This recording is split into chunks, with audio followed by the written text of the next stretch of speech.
Graças a Deus, meus irmãos e irmãs, é com muita alegria e com imensa satisfação que mais uma vez eu quero cumprimentar a cada um e a todos com a paz do Senhor. A paz do Senhor, irmãos. Só quem está feliz diga glória a Deus. Quem está alegre diz aleluia. Quem está com sono diz amém. É justificável, né, irmãos? Não é pecado estar com sono. Tem gente que está desde cedo aqui. Não é pecado. Só não pode dormir na hora da pregação, tá bom? Fala para esse irmão e para essa irmã que disse amém. Não dorme não, irmão. Tem um segredo muito bom para quem está com sono. Se quiserem ouvir, digam amém. É impressão minha, pastor Valdir, aumentou o número dos irmãos que estão com sono. Não, pastor, só quero saber o segredo. É bem simples. É só aumentar a intensidade do glória que o sono vai embora rapidinho. Sou grato a Deus e a Ele expresso o tributo da minha gratidão por retornar a este púlpito e pela terceira vez servir a esta linda igreja e a este trabalho tão significativo que tem marcado a nossa geração. Seja Deus louvado pela vida do sacerdote que Ele instituiu como anjo do Senhor nesta casa e pai das missões neste tempo, pastor Zilmar. Que Deus em Cristo continue abençoando. Agradeço a Ele hoje em nome do pastor Valdir, toda a coordenação dos Gideões. Que Deus em Cristo continue vos prosperando sempre. Sinto-me muito honrado em poder servi-los, hoje acompanhado da minha digna esposa, este presente que Deus nos deu. Deus em Cristo continue lhe abençoando sempre, meu amor. Nós temos 2 filhos, o pequeno Arthur Gabriel, que tem 11 anos, a pequena Alicia, que tem 8. Juntos dirigimos uma linda igreja na cidade de Curitiba, e hoje meus filhos não vieram conosco, estão lá na intercessão, acompanhados da melhor sogra do mundo, a sogra da minha esposa.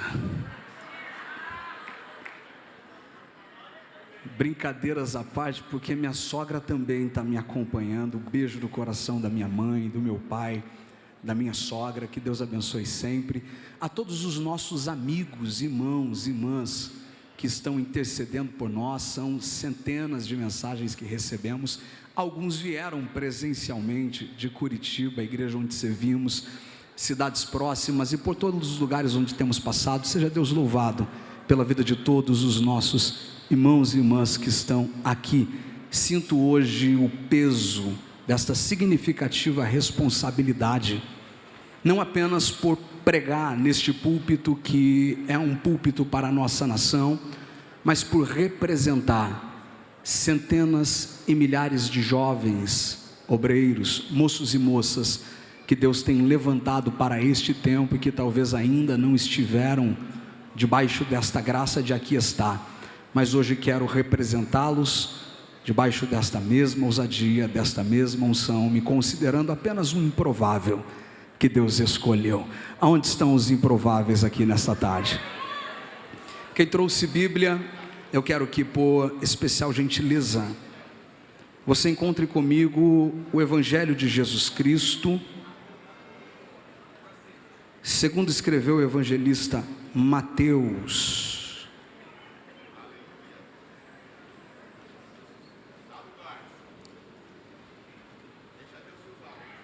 Meu amigo pastor André Haas, em seu nome cumprimento todos os pregadores que aqui estão e que por aqui passaram.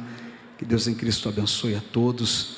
Cantor Sandro Guedes, cantor Jonathan, são amigos que Deus nos deu. Mateus capítulo de número 17, versículo de número 1, é o texto que nós vamos ler nesta tarde. Feliz em rever meu amigo pastor Manassés, eu vi ele por aí, está lá. Deus abençoe o pastor Manassés, ele que hoje representa o nosso pastor presidente, pastor Wagner Gabi, como superintendente de comunicação e inovação da igreja em Curitiba. Mateus capítulo de número 17, versículo de número 1, só quem encontrou diga eu vou para o céu. Quem não encontrou diga eu também vou. É isso que importa. Está escrito assim: 6 dias depois, tomou Jesus consigo a Pedro e a Tiago e a João, seu irmão, e os conduziu em particular a um alto monte, e transfigurou-se diante deles, e o seu rosto resplandeceu como o sol, as suas vestes tornaram brancas como a luz, e eis que lhes apareceram Moisés e Elias falando com ele. E Pedro, respondendo, disse a Jesus: Senhor, bom é estarmos aqui. Se queres, façamos aqui 3 tabernáculos, um para ti, um para Moisés e um para Elias. Estando ele ainda a falar, eis que uma nuvem luminosa os cobriu, e da nuvem saiu uma voz que dizia: Este é o meu filho amado, em quem me alegro, a ele ouvi. E os discípulos, ouvindo isto, caíram sobre os seus rostos e tiveram grande medo. Aproximando-se, Jesus tocou-lhes e disse: Levantai-vos e não temais. Erguendo eles os olhos, a ninguém viram, senão única e exclusivamente Jesus. Quantos podem dizer amém por essa palavra? Antes que você se assente, escolha alguém ao seu lado, ou à sua direita, ou à sua esquerda. Talvez eu não faça isso novamente, mas permita-me a liberdade que temos de estarmos no maior congresso missionário do mundo. Gideões missionários não é comum. Olhe para alguém que está ao seu lado, mas não olhe para essa pessoa com um olhar comum e normal agora. Não, eu quero que você olhe para essa pessoa com um olhar de profeta. Lembra aquele olhar quando a gente era criança? Geralmente tinha uma irmã de coquinho na cabeça, que olhava para a gente pedia perdão, até pelos pecados que a gente não cometeu. Quem lembra desse olhar? É esse olhar que você vai fazer para esse crente que está do teu lado, e se tiver coragem, vai fazer dedo de profeta. Você acredita que tem autoridade na tua vida? Sim ou não? Olha bem nos olhos desse crente agora, aponta o dedo para ele, para ela, e libera a palavra dizendo: pode se assentar.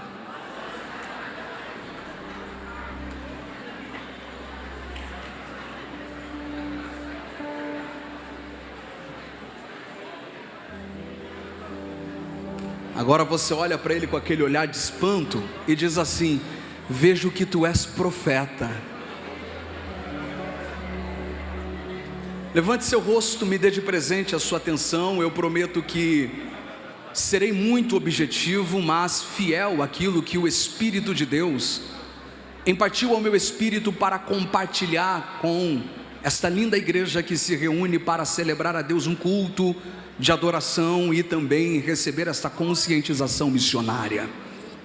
Todas as vezes que eu abro a Bíblia, no Evangelho de Cristo Jesus, independente da perspectiva, seja Mateus, Marcos, Lucas ou João, sou convidado pelo Espírito Santo, meu amigo pastor Nilson, a trilhar uma jornada fascinante pelos corredores da história e contemplarmos, sob a inspiração do Espírito de Deus, os quadros que foram pintados pelos evangelistas e que nos apresentam a história, a obra, a vida, ministério e propósito de Jesus.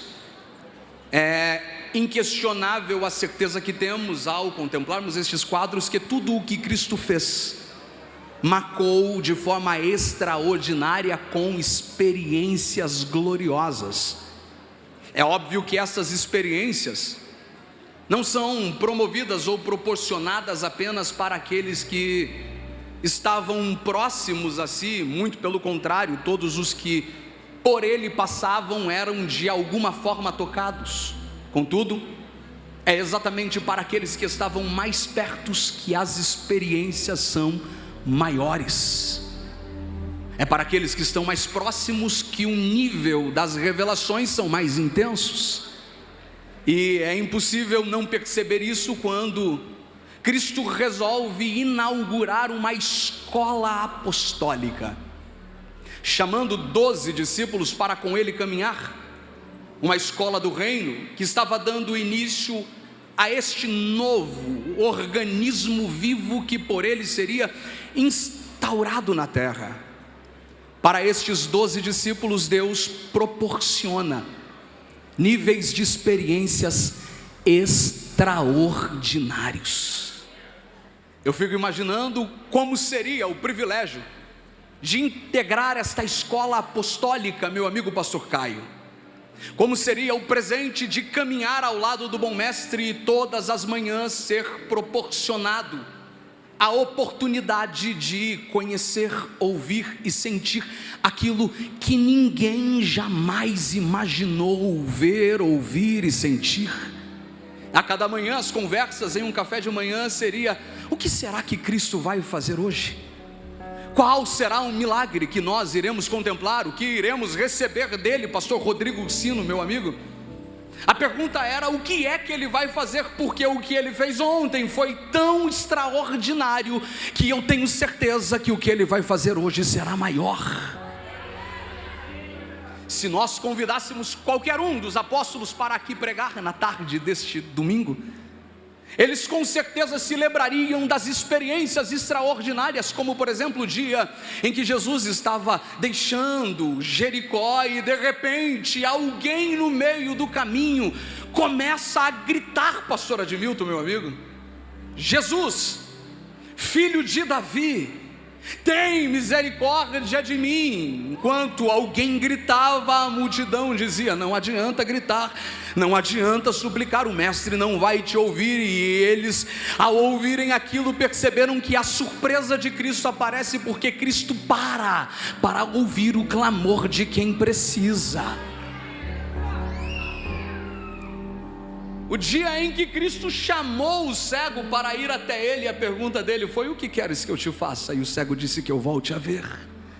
E Jesus fez o quê? Simplesmente disse: a tua fé te salvou, volte a enxergar. Por que não lembrar do dia em que ele demonstrou o seu poder, não apenas sobre as enfermidades, curando os 10 leprosos, devolvendo a capacidade de andar aos paralíticos, mas a sua demonstração de poder sobre a natureza. E eu imagino o que eles contariam para nós daquela noite desesperadora e fatídica, em que eles deixaram a terra simplesmente por atender um convite do bom mestre, que apontava uma cruzada evangelista em Decápolis, e lá eles estavam indo para aquele evento missionário, quando no meio da noite o mar se torna bravio, o vento começa a soprar, a tempestade chega e o desespero toma conta do coração, a alma entra em um estado de angústia. A pergunta é: será que a gente obedeceu a Cristo para morrer no meio da tempestade? Enquanto eles estavam desesperados, pensando que a obediência iria os levar em um lugar de morte, foi ali que Jesus apareceu, andando sobre as águas, como alguém que diz: aquilo que te traz pavor, eu coloco debaixo dos meus pés. Mais do que isso, aquilo que te aflige, a minha palavra tem o poder de neutralizar.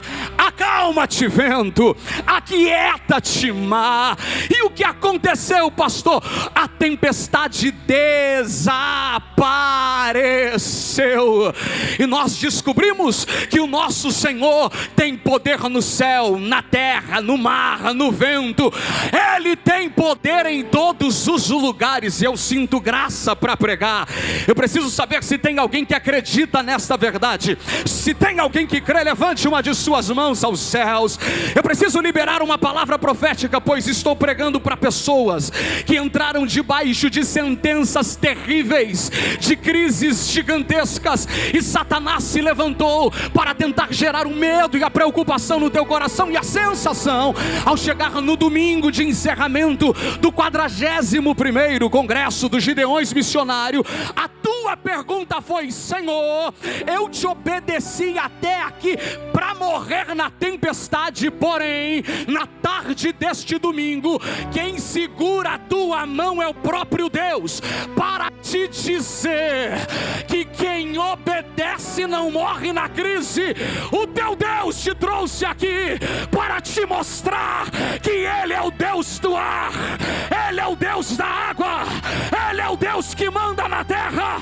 Nunca houve, oh meu Deus, eu estou sentindo graça. Eu preciso saber se tem alguém comigo nessa palavra. Segure as suas mãos levantadas, pois o espírito de profecia já prega na minha boca na tarde deste domingo. Satanás perdeu mais uma. Não tem demônio no inferno capaz de neutralizar aquilo que o próprio Deus declarou ao teu respeito. Se tem alguém comigo, com as duas mãos aos céus, por 30 segundos, não deixe esta igreja em silêncio. Quem tem glória, diga glória. Quem tem aleluia, diga aleluia. Quem é batizado com o Espírito Santo, eu vou deixar você orar em línguas, depois eu vou continuar.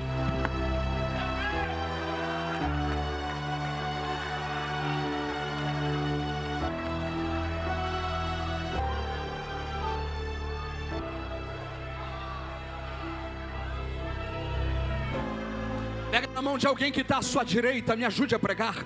Pega na mão de alguém que está à sua esquerda, se você tem liberdade com este crente. Segura a mão deste crente ao alto. Por quê, pastor? Porque você está pregando, segurando a mão de alguém que entrou debaixo de guerra. Você está segurando a mão de um guerreiro, de uma guerreira, que para chegar aqui, fez das tripas o coração, mas chegou com uma esperança, dizendo: Senhor, este púlpito não é normal, esta cidade não é normal, eu estou indo porque preciso de uma resposta do céu. Pois bem, o próprio Deus desceu em Camboriú para lhe dizer: vai cair cavalo, vai cair cavaleiro, a obra da feiticeira será desfeita, tu e tua casa servirão ao Senhor dos Exércitos. Se tem alguém de guerra nessa palavra, Urakalahaya, Uriakalamanturahai, Uriahastotepicaiassé, eu estou ouvindo o Espírito de Deus dizendo: André, diga para a minha igreja que na tarde deste domingo eu estou dando ordem a anjos que estão descendo em Camboriú, em Santa Catarina. O laço vai quebrar, diz o Senhor. A seta será esmagada, diz o Senhor. Quem achou que tu ia parar, vai participar do culto de ação de graças. Olha o cântico de vitória, olha o cântico de vitória. Quem tem? Quem tem? Quem tem? Quem tem? Agora é a hora de entregar. Isso aqui é para quem trouxe, isso aqui é para quem veio entregar. Por um minuto eu vou deixar você adorar, depois eu vou continuar.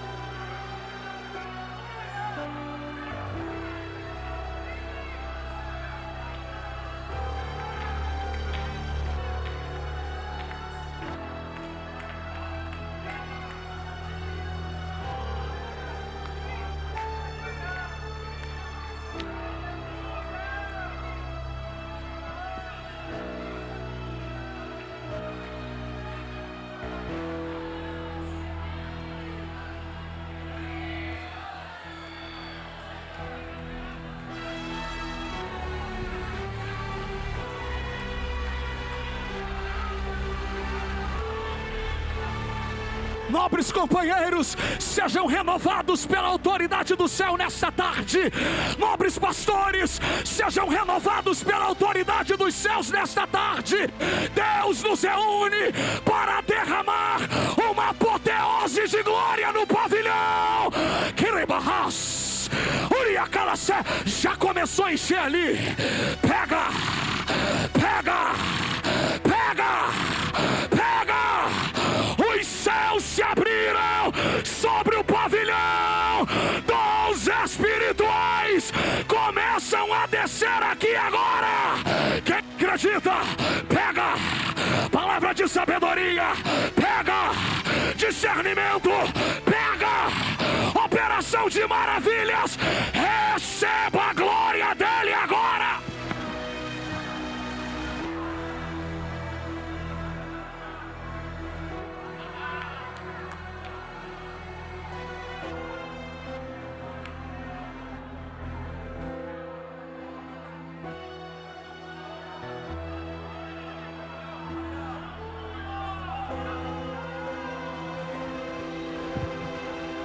O Espírito de Deus acaba de me dizer, André, diga para quem está acompanhando nas redes sociais, que esta mesma glória que eu estou liberando em Camboriú, ultrapassa agora os dados da internet e alcança quem está do outro lado.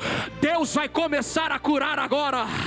Deus vai começar a batizar com o Espírito Santo agora. Deus vai derramar a glória sobre alguém do outro lado agora. Se tem alguém comigo nesta palavra, agora é a hora da intercessão. Deus vai salvar nesta tarde. Eu preciso saber se tem alguém que crê.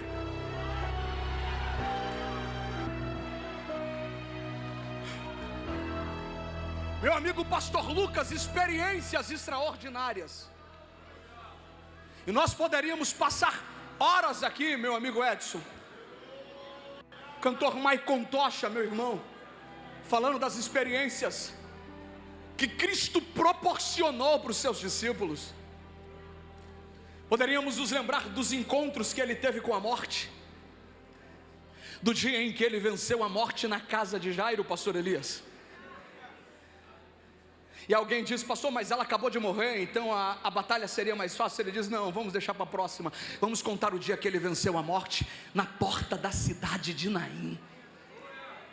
Pastor, mas já tinha terminado o cortejo, já estava no caminho do enterro. Até aí a gente entende as possibilidades de uma reanimação. E o dia que ele resolveu vencer a morte no território dela, em que ele chega na casa de Lázaro, e ele estava morto, pastor Edgar, há 4 dias. Alguém até tenta desestimular,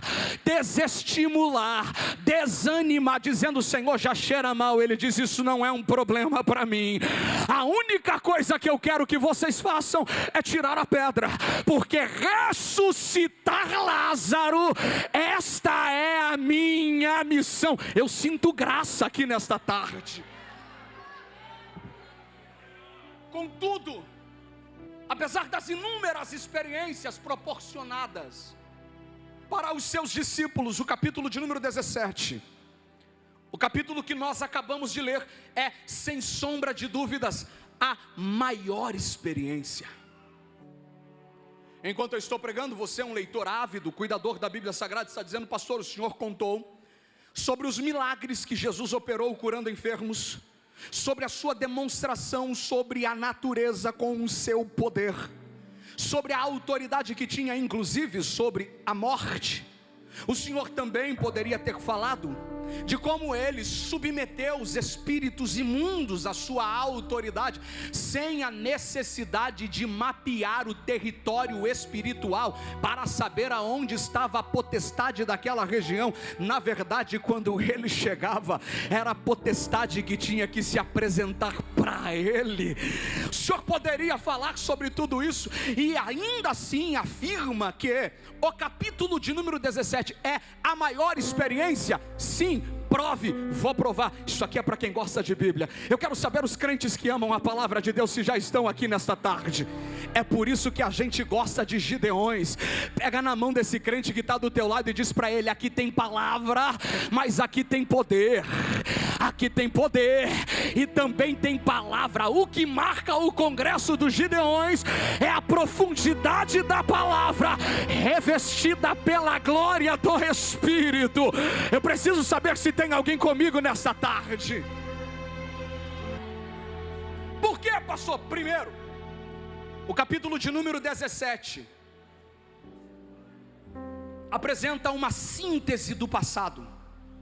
Afinal de contas, quando Cristo leva os seus 3 amigos para o Monte Tabor, lá Ele os convida para protagonizarem um ambiente de eternidade.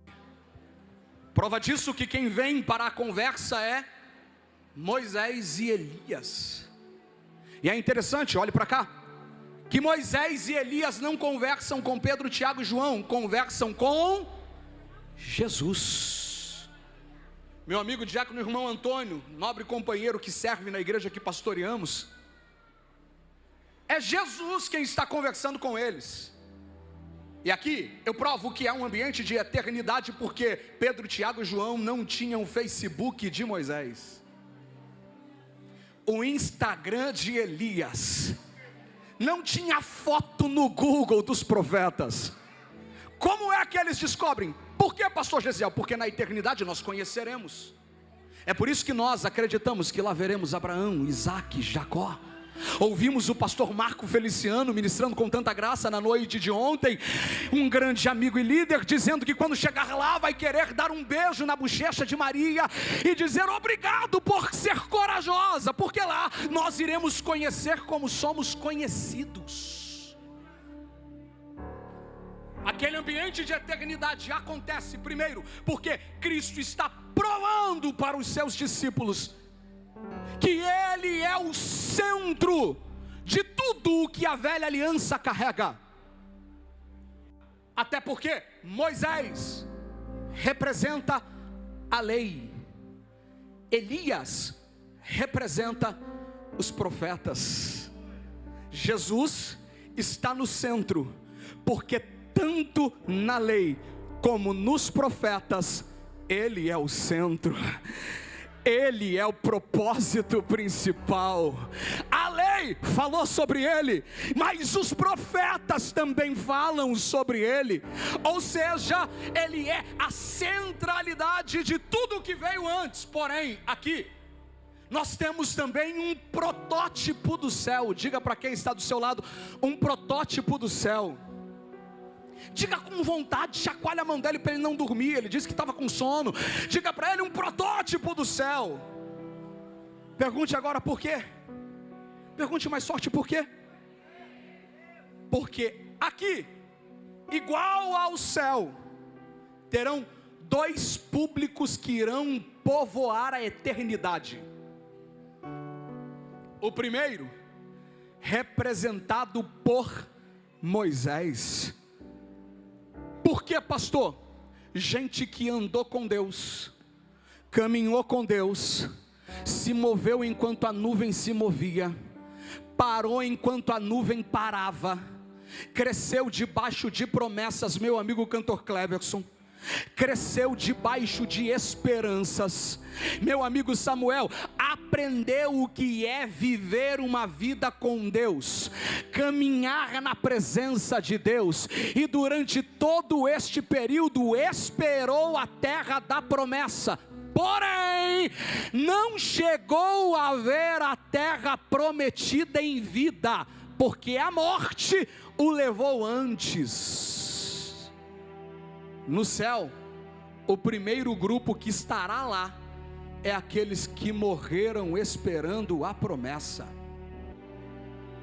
Gente que nos ensinou o que é uma vida de oração, gente que nos ensinou o que era andar com Deus, gente que gastou a sua vida na obra, gente como o meu saudoso pastor Alvino Borba, que nos cultos de ceia, na pequena congregação do Santa Rosa, no bairro Cajuru, onde cresci e me desenvolvi, tive a alegria de ser segundo dirigente daquela igreja, nos cultos de ceia pregava, Jesus pode vir agora. Eu me lembro que os cultos não acabavam sem que antes a gente viesse à frente do altar derramar lágrimas, dizendo: Senhor, não me deixe ficar se o Senhor voltar. Estes homens que nos ensinaram o que é vida de oração, vida de fé, vida de intimidade, vida de simplicidade, mas que não estão mais entre nós. Gente que você, ao chegar aqui no Gideões, lembrou que ano passado ela estava aqui.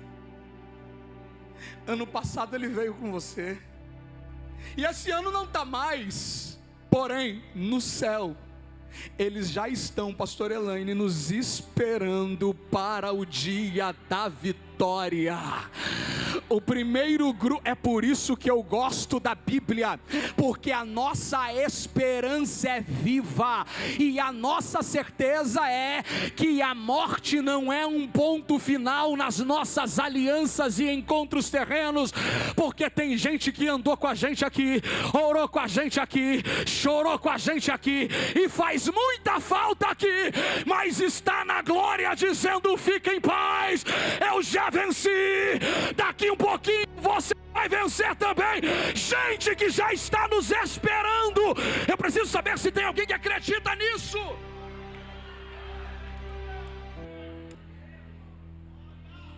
Pois bem, esse é o primeiro grupo, representado em Moisés, porque Moisés morreu.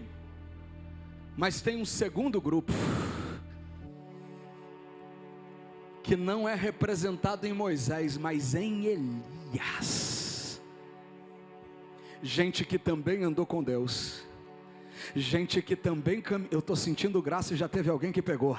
Gente que também andou debaixo da presença de Deus, venceu aquilo, lutou aqui, só que os céus declararam: a morte não vai te levar. Se o primeiro grupo que vai povoar o céu é aqueles que morreram, o segundo é aqueles que não irão experimentar a morte. Eu estou sentindo Deus. Chacoalha a mão deste crente que está do teu lado. É começo de tarde, diz para ele: eu estou pegando na mão de um agora. Diz para ele: por quê, pastor? Porque o segundo grupo é aquele que daqui um pouquinho, dada a palavra de ordem, com alarido e voz de arcanjo, ao soar da última trombeta, porque a trombeta soará, subirá ao encontro do Senhor nos ares, porque convém que isso que é mortal se revista de imortalidade, e isso que é corruptível de incorruptibilidade, e nós passaremos a eternidade na presença dele. Eu preciso saber se tem alguém que espera a volta de Jesus. Levante as duas mãos aos céus, pois o Espírito de Deus começa a liberar um renovo nesta tarde. É por isso que você enfrenta tanta guerra, porque você não é daqui. É por isso que você enfrenta tanta batalha, é porque esta não é a tua casa. É por isso que a luta vem para tentar te parar. Só que hoje os céus se abrem sobre Camboriú, e Jesus começa a renovar, renovar, renovar. A trombeta vai soar. Eu preciso saber quem está esperando. Eu vou deixar você adorar, depois eu vou continuar.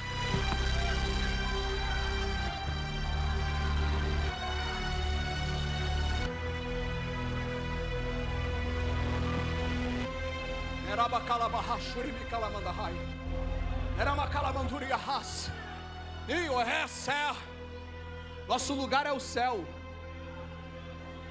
Eu disse que isso é um protótipo do céu. Por quê? Porque no céu vão ter os crentes que morreram esperando a promessa, e os crentes que serão arrebatados. Porém, tem um terceiro elemento que a gente vai encontrar no céu. Pergunte qual? Só vou responder se todo mundo perguntar. No Monte Tabor tem Moisés, Elias, pastor Tiago Nonato, mas tem um Cristo glorificado. Porque o Cristo que sobe o Tabor é o Cristo que cansa. O Cristo que se revela no Tabor é o Cristo que Isaías diz: desde a antiguidade não se ouviu, nem com os ouvidos se percebeu, um Deus além deste, que trabalha incansavelmente por aqueles que nele esperam. O Cristo que sobe o Tabor é o Cristo que sente sede como homem, mas no alto do monte revela que na verdade ele é o Deus que carrega na concha de sua mão as águas dos oceanos. O Cristo que sobe o Tabor é o Cristo que sente fome na terra como homem, mas lá revela que na verdade, pastor Rafael, ele é o pão vivo que desceu do céu. O Cristo que nós encontraremos na glória ou na eternidade é o Cristo glorificado. Eu preciso saber se tem alguém que acredita nisso. Por quê, pastor? Porque tem gente que tem a sensação que o Cristo que a gente vai encontrar é um Cristo vilipendiado, é um Cristo humilhado. É óbvio que nós não podemos nos esquecer que esse Cristo que está glorificado hoje é o Cristo que foi humilhado, sim. É aquele que chorou e pelos poros da sua pele liberou sangue de forma tão agônica enquanto era prensado no jardim do Getsemane. É ele, mas ele não está mais lá. É o Cristo que passou pelas audiências equivocadas e fraudulentas do Sinédrio, foi esbofeteado e caluniado. É ele, mas ele também não está lá. É o Cristo que foi submetido a uma quarentena de açoites e recebeu mais de 400 cortes no seu corpo. É ele, mas ele também não está mais lá. É o Cristo que recebeu uma coroa de espinhos em sua cabeça e teve mais de 50 perfurações em sua fronte, mas estas perfurações também não estão mais lá. É o Cristo que carregou um patíbulo de aproximadamente 50 quilos por quase 600 metros, caiu por 3 vezes, caiu na primeira, mas não está lá, caiu na segunda, mas não está lá, caiu na terceira, mas não ficou lá, foi levantado e colocado no Gólgota às 9 da manhã. Lá ele ficou das 9 às 10, das 10 às 11, das 11 às 12, das 12 às 13, das 13 às 14, das 14 às 15, e fez 3 orações. Depois de orar, deu um último brado dizendo: Pai, em tua mão entrego o meu espírito.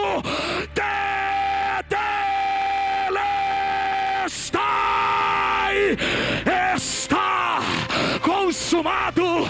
Ele passou por lá, mas também não está lá. Foi tirado na sexta-feira, colocado na sepultura, e no sepulcro ele ficou na sexta noite, sábado de madrugada, sábado de dia, domingo de madrugada, até que de manhã a morte achou que ia o prender.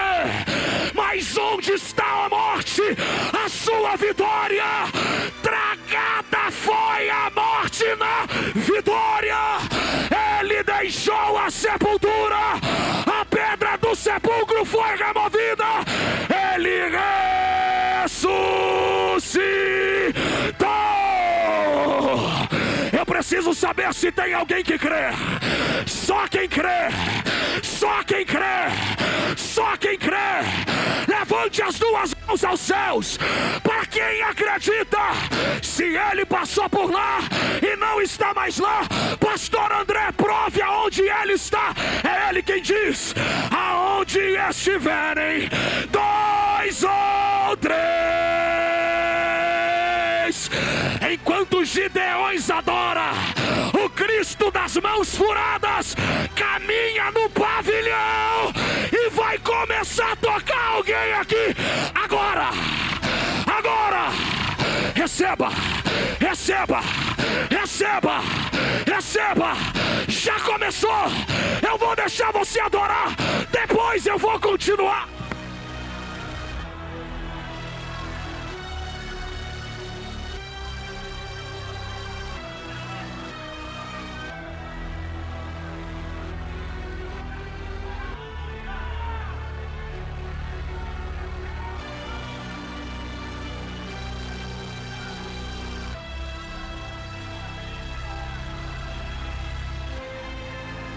Pastor Carlos Casemiro, ele passou por lá, mas não está lá. O Cristo que a gente vai encontrar na glória é o Cristo glorificado. Não é um Cristo de semblante abatido, não é um Cristo de semblante dilacerado, não é um Cristo de semblante frustrado, não é um Cristo derrotado. O Cristo que a gente vai encontrar é um Cristo vitorioso. Pastor, prova como ele é. Seus pés são como latão reluzente, tirados da fornalha. Seus olhos como chama de fogo. Seu cabelo mais branco do que a alva lã. Da sua boca sai uma espada mais afiada que espada uma de 2 gumes. Ele carrega no peito um cinturão de ouro. E para quem tem dúvidas, na sua coxa direita está escrito: Rei, Rei, Rei, Rei, Rei dos Reis e Senhor dos Senhores. Quem veio adorar a este Rei? Quem veio adorar? Levante as 2 mãos aos céus. 1 minuto é pouco para adorar. Quem tem glória, agora é a hora. Quem tem aleluia, agora é a hora. Quem é batizado com o Espírito Santo, comece a orar em línguas. Agora, agora, agora, agora.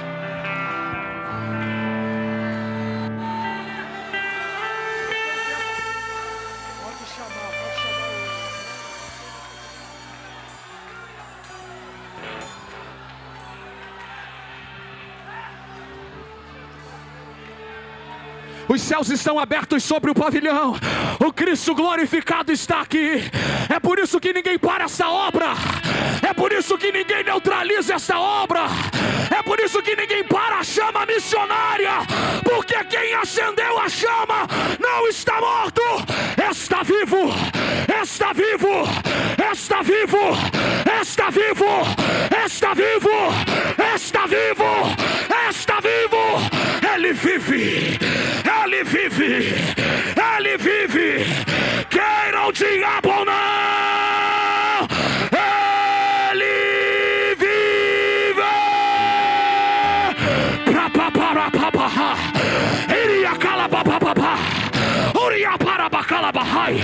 A prova que ele vive é que os céus estão abertos, pavilhão de glória. Ele vive, ele vive, ele vive, ele vive.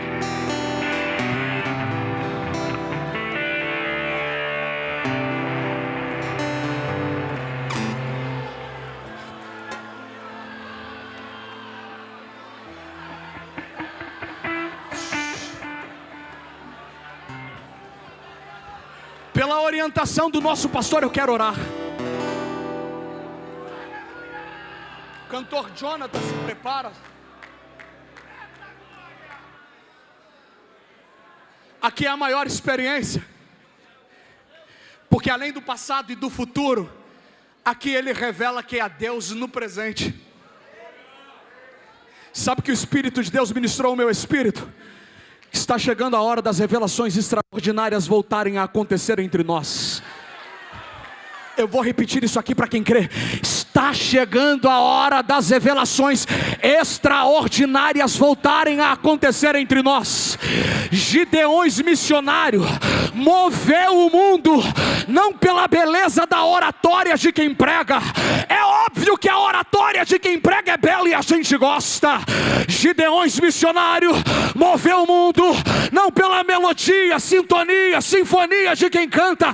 A gente gosta, mas não foi isso o que fazia vanas saírem de todos os lugares dessa nação e passarem 3, 4 dias na estrada para chegar aqui. Era a certeza que ao pisar nesta terra, os céus estariam abertos, e eles não fecharam. Não fecharam. Oh meu Deus, que graça é essa? Eu quero que vocês se assentem agora, porque eu vou orar.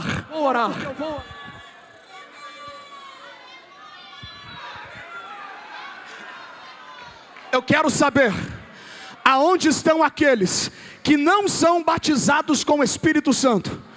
Aonde você estiver, eu quero que você fique de pé. Se você acredita que Jesus vai te batizar no 41º Congresso dos Gideões da Última Hora, nesta tarde de domingo.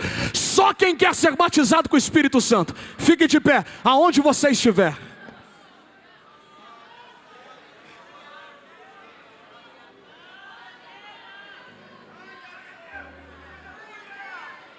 Tem criança de pé querendo receber o batismo, pastor.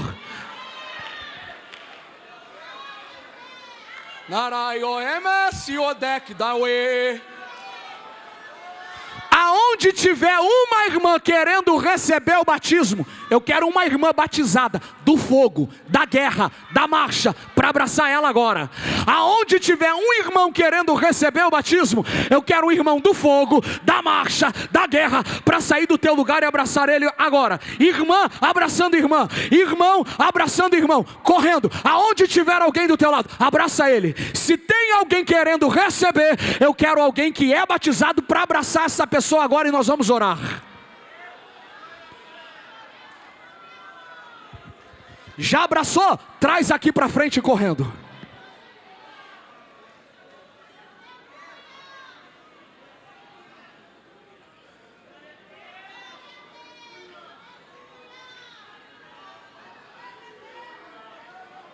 Pastor Júnior, nosso vice-prefeito, Jesus batiza com o Espírito Santo ainda.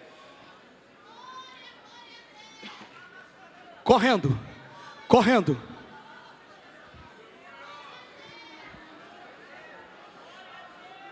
Pastor Admilton, eu estava pregando na cidade de Americana, final do ano passado. E naquela noite, meu amigo, pastor Elaine, naquela noite Jesus batizou dezenas de pessoas com o Espírito Santo. Jesus batizou uma criança de 9 anos com o Espírito Santo na live, assistindo a transmissão. Jesus arrebatou pessoas que foram acordar na unidade de tratamento, preocupados que a família estavam, mas quando acordaram diziam: Deus falou comigo, Deus falou comigo, Deus falou comigo. Pode trazer que a gente vai orar. Isso aqui é para quem quer ser batizado com o Espírito Santo. Pode trazer, pode trazer. Na madrugada daquele domingo, estava eu e a minha esposa no hotel, depois de pregar, e eu acordei 6 horas da manhã, debaixo de um ataque terrível. Enquanto eu dormia, tive um sonho assustador. Nós estávamos em uma sala orando. Várias pessoas estavam naquela sala, meu amigo pastor Manuel da Guia. E dentro daquelas pessoas que lá estavam orando, entre elas tinha uma pessoa que o seu jeito de orar nos incomodava. Quando eu olhei para os pés daquela pessoa, eu vi que não eram pés de gente, eram pés de bode. E Deus me deu uma autoridade naquele sonho, e eu disse: eu já descobri quem é você, se identifica. Ele saiu de trás do sofá, foi para a parede da sala, fez um sinal com sua mão, e na sombra o que nós víamos era a imagem de um bode. Naquele momento eu disse: nós já te identificamos, eu sei quem é você, eu quero que você fale o teu nome agora. Ele olhou para nós e deu um sorriso e disse: eu sou o demônio de Azusa. Quando ele disse isso, eu não entendi, e ele repetiu e disse: eu sou o demônio que atuava na rua Azusa. Deu um grito e desapareceu, e eu acordei debaixo de uma opressão. Dobrei o meu joelho para orar antes de compartilhar com a minha esposa, e Deus me disse: André, o mesmo espírito que tentou impedir o avivamento na rua Azusa, está tentando parar a obra que eu irei fazer no Brasil. Só que a gente já identificou, e não vai ter potestade que vai parar aquilo que Deus irá fazer. Quem crê, se coloque de pé agora que nós vamos orar.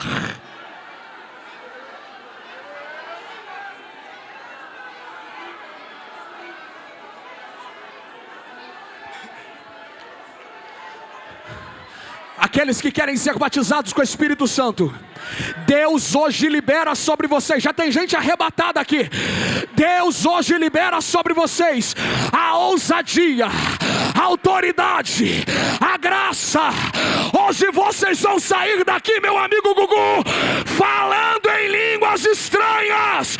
Senhor, aonde tiver alguém que veio aqui para receber, derrama a tua glória agora. Batiza, batiza, batiza. Já começou a batizar. Erabacala Bahai, Uriacala Mantura Beker, Uriabara Bashuri Yahas, Uriahai. Fala em línguas, fala em línguas, fala em línguas. Tem criança recebendo a glória aqui. Enche, enche, enche, enche, enche, enche, enche, enche, enche. Canta, meu filho. Jesus vai tomar agora. Aonde tiver vaso, receba, receba, receba. Batizou, batizou. Enche, enche, enche. Comece a falar em línguas agora. Comece a orar em línguas agora. Comece a orar em línguas agora. Nas redes sociais, ora em línguas, ora em línguas, ora em línguas, ora em línguas agora.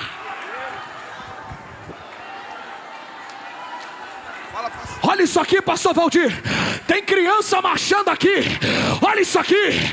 Para quem acha que a nossa geração ia parar, para quem acha que a nossa geração ia morrer, tem criança sendo batizada com o Espírito e com fogo. Pega, pega, pega, pega. Receba a glória dele agora.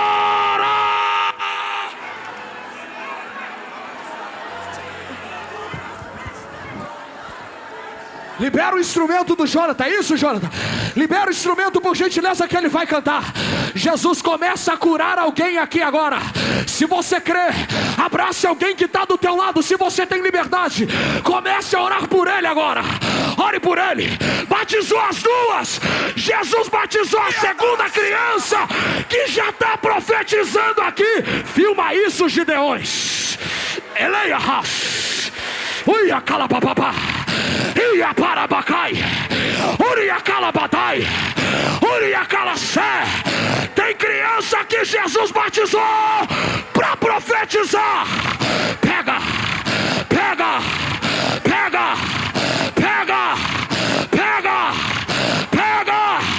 Ore por ele agora, ore por ela agora. Receba a glória.